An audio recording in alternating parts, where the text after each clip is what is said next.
ভাই বর্তমান দেশের অবস্থা কি এখন?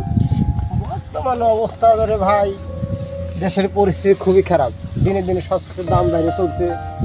আর বিশেষ করে একটি তেলের দাম 300 টাকা, আলু 80 টাকা, মরিচ আপনার 100 টাকা কি পাওয়া যায় না। একজন সাধারণ মানুষ যদি একটা ফ্যামিলিতে 5 জন লোক থাকে, তার প্রতি একটা বাজার করা লাগে 3000 4000, তাও 8 গড়ে না। কি যে একটা প্রত্যেকটা সংসারে একটা অশান্তির সৃষ্টি হয়ে গেছে।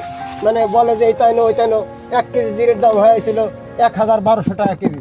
10 টাকার জিরে নিলে হলো 2-3টে জিরে হয়, ঠিক আছে। মানুষ বাড়িতে বলে যে কয় টাকা জিরে আনছো।